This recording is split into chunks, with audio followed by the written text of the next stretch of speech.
Жалғыз дәннен жапырақ жайған. Иә, бұл да демін ішіне тартқан қатулы қазақ тарихының қан кешті бір парағы. Бордай дейтін әжеміздің басынан өткен қилы оқиғалар. Болған жайды болған күйінде баяндап беруді жөн көрдік. Өткен ғасырдың 20-шы жылдары. Арқаның қысы арқырап, елге оба дейтін дерт тарап, бір төбенің айналасын қыстап отырған ағайынды 4 шаңырақтың отағасы, үлкендері баудай қырылады. Бордай әжеміздің күйеуі, 4 ағайындының кенжесі Тасболатта қайтыс болып, жесір қалады.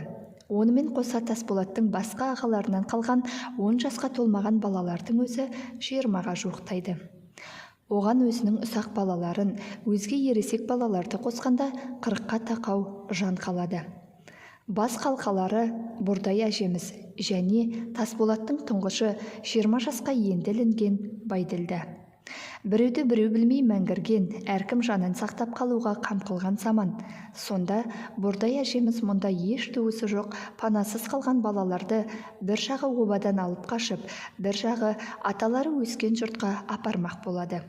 Түрлі жағдаймен арқаға ауып келген 4 ағайындының атамекені сыр өңірі екен. Енді мынау арқадан сонау сырдың бойына бармақ. Әттең, осы күннің көлігімен бір-ақ күнде жетер жер ғой дейсің. Шиқылдаған сарыауыз балапандарды бірін-біріне мінгестіріп, бірін кебежеге салып, бірі жаяу дегенде шұбыртып көшкен көш 3-4 ай жортады. Ондағы азап пен қасіретті адам айтып тауысқысыз. Балалар шетінен шетінейді.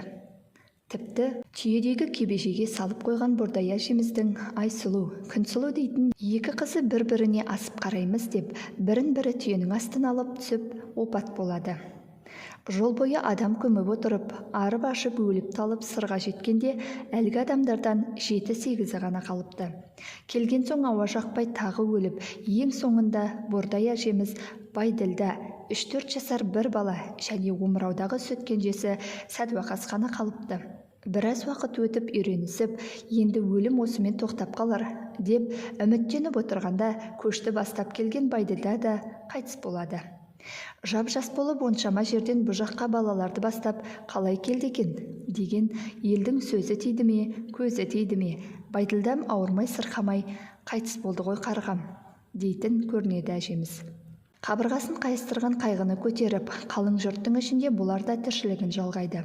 Сол сырдың бойында 1941 жылға дейін қазақ не көрсе, соны көріп өмір сүріп жатады. Ішіңіз сезіп отырған шығар, аяқ астынан бұрқ ете қалған алапат соғыс әжеміздің жалғызы Сәдуақас пен қайнысын солдаттар қатарына іліп әкетеді.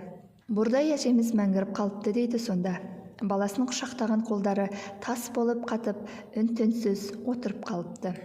Сәдуақас кеткенде үйде бір жылқы, бір сиыры бар екен. Бордай әжеміз сол екеуін күндіз-түні күзетеді дейді. Біреу-міреу алып кетеді десе керек. Сәденнің аты, Сәденнің сиыры деп оларды үйге кіргізіп алыпты. Қора емес, үйге.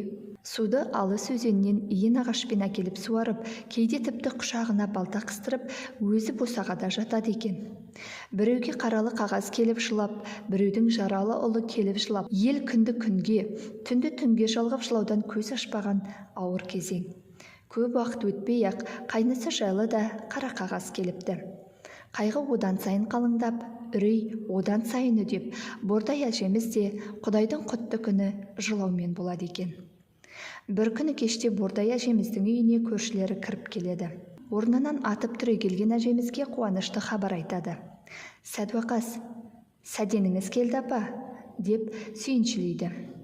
Сол кезде күтпеген оқиға орын алады. Әжеміз талып қалыпты. Кейін өзі айтады екен. Бір есімді жисам, Қазаншақта адамдар жүр екен. Сәденіме сақтап жүрген сары майым бар еді. Соны ұрлап жатыр екен деп орнымнан тұрайын десем, қозғала алмаймын. Одан қайта ұйықтап кетіппін. Түн болып кетіпті. Есімді енді толық жинап қалған секілдімін.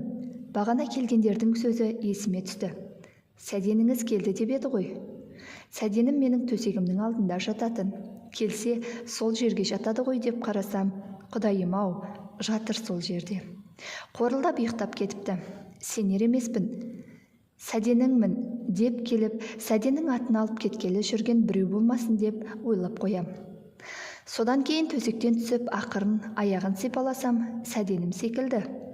Сәденнің оң жақ аяғында бала күнінен қалған тыртық бар еді. Қолыма сол іліне кетпесі бар ма? Сәден-ау, Сәденсің бе? Десем, апа, мен келдім, дейді.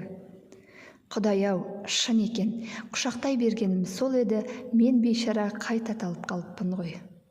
Сөйтіп әжеміз жалғыз ұлымен қауышады. Ары қарай өркенді өмір басталады.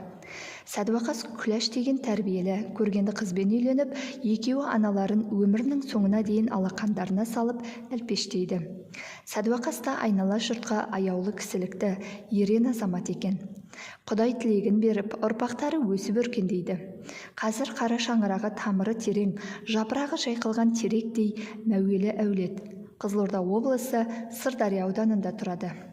Төлеген, Сансызбай, Дайрабай деген 3 ұлы мен Рабиға есімді қызы болып, Төлеген ағамыз демалысқа шыққанға дейін аудандық емхананың есеп-қисабын басқарса, Рабиға ұлағатты ұстаздық қызмет атқарып, Сансызбай, Дайрабайлар да елге еселі еңбегі сіңген азаматтар болады.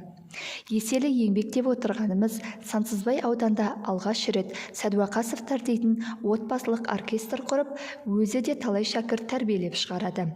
Сыр өңірінен шыққан қазақтың біраз эстрада жұлдыздарының алғаш қанат қағуларына себеп болған да осы кісі. Әнші ғана емес, белгілі ақындардың да ақылшы ұстазы. Қызылорда облысының атынан сан мәрте айтысқа түсіп, топ жарған Жүрсін Ерманның сөзімен айтсақ, қашанда текті айтыс жасайтын айтыскер ақын Нұрмат Мансұр осы Сәдуақастың қызы Рабиға анамыздан туады. Сәдуақастың туған жиені.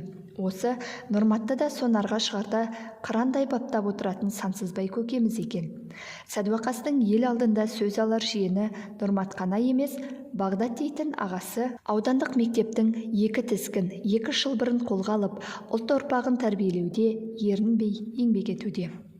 10 құрсақтан бір жалғыз қалып, бір жалғызы соғысқа кетіп, Алла аман сақтап қалған Бұрдай әжеміздің Сәдуақасынан қайта қаулап өскен өрендер, Төлегеннен 5, Сансызбайдан 5, Рабиғадан 6 бала өмірге келіп, олардан немере шөберелер тарап, қазір де бір қауым елге айналған.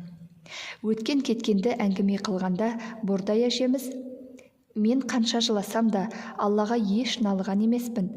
Жалынып жақсылық сұрай бердім. Кейін ойласам, Алла берген жақсылық деген сол күш қуат екен ғой, дейді екен. Үзіле жаздап жалғанған текті әулеттің ошақ оты маздай берсін. Құдіреті күшті Алла тағала аналар жүрегінің қуатын арттыра бергей.